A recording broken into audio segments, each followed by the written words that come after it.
I would like to thank the District Court of Northern Netherlands for the opportunity to address you.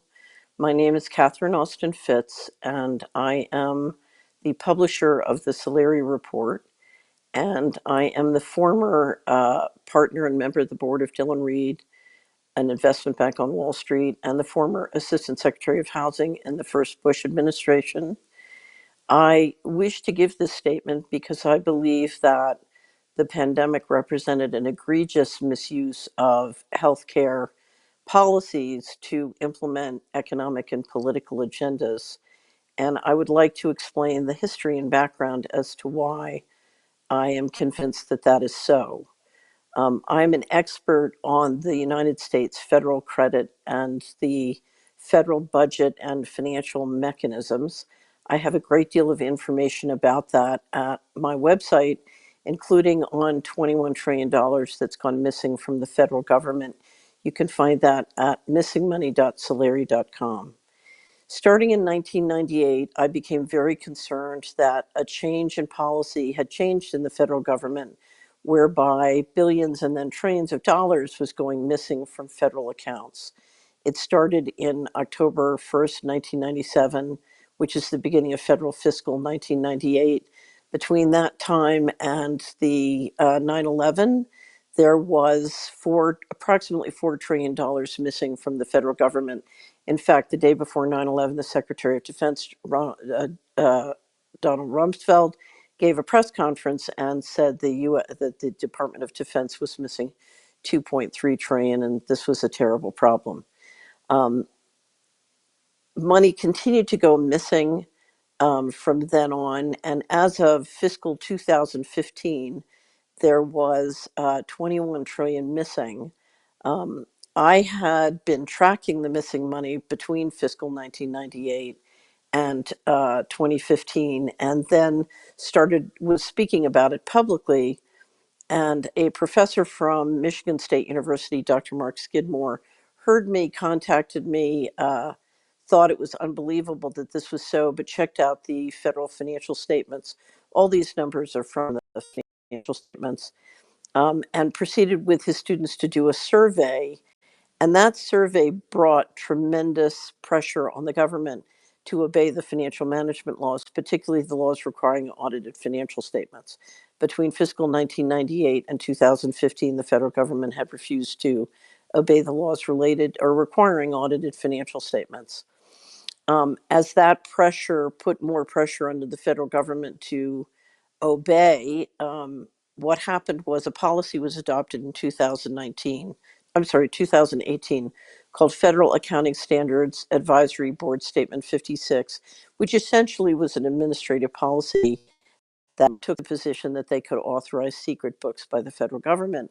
And we've had essentially no meaningful financial disclosure, in my opinion, since once FASB 56 went into place. Again, tremendous documentation available at missingmoney.solari.com. It was at that point that I realized, as I had realized all the way along, one of the reasons that I continued to try and publicize and and tell people about the missing money and encourage reforms around the missing money is I said, if we don't balance the budget by providing financial resources for the retirement systems, both at the federal and state level, and continue to have this money disappear from the federal government, I called it a financial coup, the only way they can balance the books is by lowering life expectancy. And in fact, that had started to happen.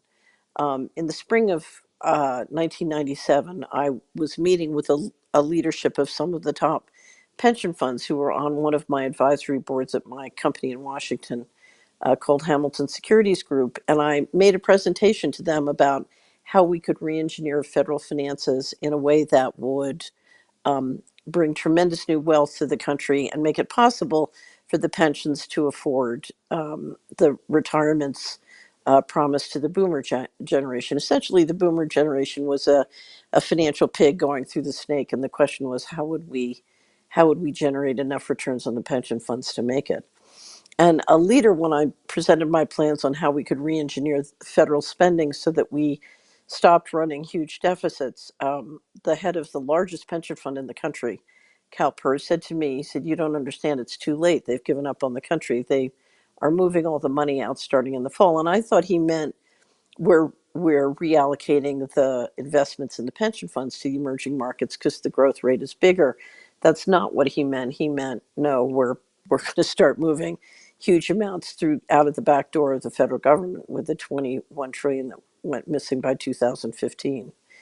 And in fact, if you look at the budget deal where I believe that decision was made in 1995, when he said they have given up on the country, there was a huge effort by the leadership of the financial system to get the budget on a balanced budget. When they failed, literally the next month, a series of policies were put in place that started to lower life expectancy in the lower income groups. And that continued. If you look at any chart of life expectancy in the United States, versus the other industrialized nations, the top 19 industrial nations, other than the US, are steadily rising in terms of life expectancy. And starting at that point in 1997, you start to see the United States drop and start to diverge from the other countries. And then when the pandemic hits, it falls off the chart. And I remember sitting in my car, I was running errands in Tennessee, and talking to Dr. Skidmore after our efforts to get real reforms done. Dr. Skidmore said, "Why don't you just give up? Why do you keep bringing this up?" And I said, "Mark, don't you understand? If we don't do something here, they're going to have to lower life expectancy much more than they're doing now. They're going to have to lower life expectancy in the middle class." And so when the pandemic happened, I was not surprised. In the summer of 2019, every year the central bankers meet in Jackson Hole, the G7 central bankers, and have various policy discussions. And in the 2019, the year after FASB Statement 56 was adopted, the central bankers met in Jackson Hole in 2000, as I said, summer of 2019, and they reviewed a plan from the BlackRock Investment Institute prepared by a group of retired central bankers called the Going Direct Reset.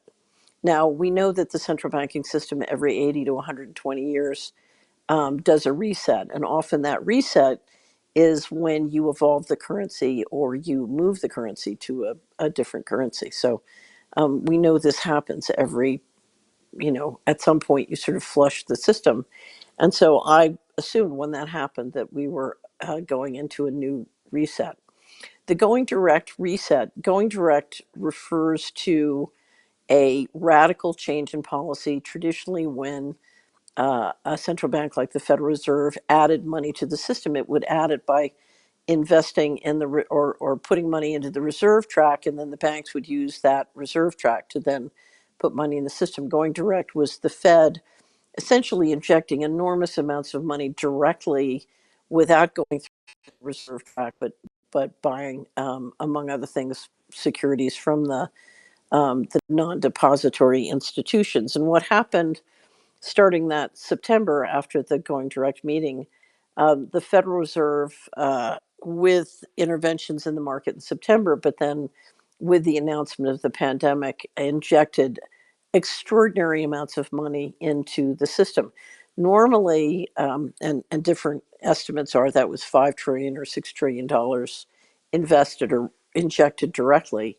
Normally, any injection like that would have extraordinary inflationary impact. And in fact, there was one former undersecretary of the Treasury who, speaking with Swiss investors, said, enormous inflation is baked into the cake. We just won't feel it right away. And the reason we won't feel it right away, as it turns out, was the pandemic. Many of the pandemic uh,